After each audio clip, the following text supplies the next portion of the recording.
Magulang gid naton mga kauturan mabatian ang pagpahayag sa aton nga utod si Dr. Ray Entela sang Catholic Faith Defenders. Karon ato naman pagpamatian si Pastor Alan Castigador sang Baptist Church. Dr. Ray Entela na hindi ko masyados ni ka particular kag about sa rapture kay ti ang rapture part niya sa second coming ni Jesus Christ. So meaning I agree nga ang sa unang mga theologians, hindi sila ni masyado ka particular kang wala man nila sa ginambal sa ilagan ni pag sermon o kung pag preach nila. Ang atong ding emphasis na din kung walay second coming wala man rapture kay during sang second coming dira may rapture kag part na ni kung sa mga liter pa bala isa lang ni ka-sentence ang may tabo sa second coming ni Jesus Christ. So ang aton diriya sure ang aton diriya nga sure naton diya nga ang rapture diri is future. Kani nga may pag-abot gid sa time sa second coming Jesus Christ may ara gid nga rapture. Kung ayan kung ang pagpati mo wala o kung magpati mo post tribulation ka kung may pagpati akong lain hindi masyado gid nga mainit nga dibatihay kay until now mga bantog nato mga theologians sa result ini kag until now ari patas mo gani mga himata nata sa mga himata nagistoryanay patas ini.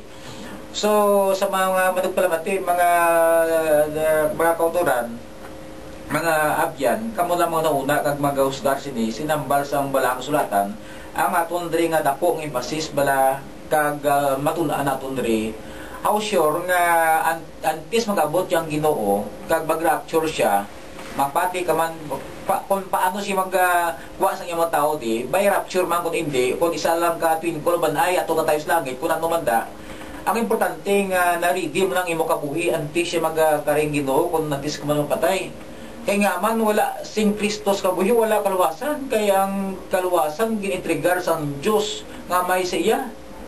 So siya magani nagpalansang siya maganing dalan kag sa ipagkari sino nagkari sa second coming sino ba nagkari siya man mismo no. So amo na mga kauturan mga abyan ka mga managpalamati sa aton nga istasyon siguro ka muna ka panguna-una kay ako isa ka tao man may kulang hibalo ayan gatag lamang yang Ginoo sa aton sang kaalam sa nga bahin kamo niya subong nga aton yung ginakabuhi kag ginag-affect man sa akong pagabuhi subong man pastor kag pagpangabudlay pag pangalagad sa Ginoo sa iya simbahan kag sa pagwali sa mayong balita ini nga aton diya kay si Paul isa ka particular git nga hindi man disgani nga debater man sa parties sa rapture ang mga tao sa una wala magagidibate about sini mga apostoles wala magagidibate about this kundi nga ngilaya how sincerely we are sa pag-angkon sa atong Ginoo nga manuluwas nga mo si Jesucristo mo na bala. So kung ikaw pagtuoy ay ng mga tanan nga mga dason na mga bagay gasunod na mo na bala nga siling diri nga wala sang iban sa mission nga apostoles hindi angels hindi magani mga ano lang iban nga masumulunod ya kun nagambal kita nga nagatuo kita nga si Jesus napatay kag nabanhaw kani nagatuman kita nga pagadalom sang Dios upod kay Jesus ang tanan nga nagkalamatay nga nagatuo sa iya kung paano man siya magluwas kung paano man sa pamagi ni Kristo hindi niya problema ni sa Ginoo ang guro nga to problema hindi tayo may problema kay limited lang kita mga tao. So kung iba na yan maka-explain to bang sini kag may mataas lang intindi praise God sina kung may amos na ang aton ng sa kubos natong hibalo mo ning aton nga mapahayag sa kamina naton kani mga utod kang apon riya kung particular gikuya sang imo pangtanan sa aton nga Ginoo kay sa pagkamatuod lang sino gipadalas duta nga diin nga pagi siya maluwas naman kundi si Jesus ni Kristo Jesus sa John 14:6 I am the way, the truth, and the life no man cometh unto the Father but by me. So sino ba lang palansang? Si Jesus. Sino ba sila nga Savior? Si Jesus. Sino ba lang nagkari? Magkakari? Si Jesus. Sino ba lang in-trust ang tanan nga kaharian? Kay Jesus.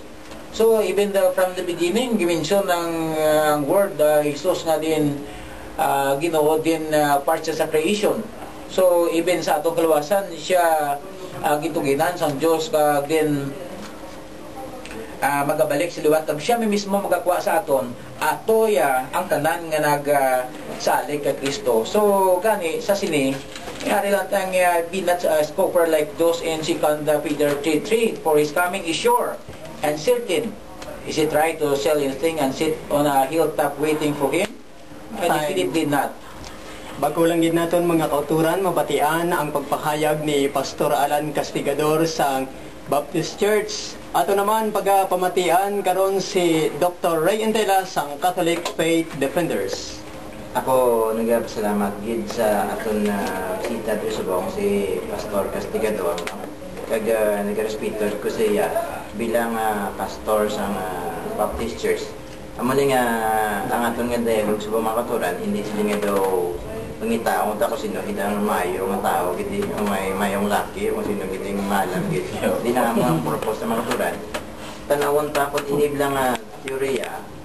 Iniblang pagto suno sa Biblia. Ay mo man ang aton nga ginapalinguan mo sa Acts chapter 17 verse 11 la. Ginasiling sa nga the noble variants, no? Search the scripture daily if it were so. So gina-okay ang Biblia kung tanawon bla kung amo ginadoktrina na. Kag sa Acts, kag sa John chapter 5 verse 39, siling ni Kristo, search the scriptures for in them you think you have life, no? So ginatanaw ang scripture kag kay nasa paisuran na naton na Pastor Castigador, Pastor Alan, nga daw hindi man gid klaro sa Protestant na no, sa mga Baptist inibla ang rapture theory ni. That's why gusto ta ni klarohon sa buong nung kung inibla makastand sa isang testing scripture, no? Para ni Kristo yung teorya nga mga good Christian siya mauna is not siya taken away sila ang mabili niya mga malayo nga tao i-persecute. Pinagsulit di sa pangadiyo ni Kristo sa John 17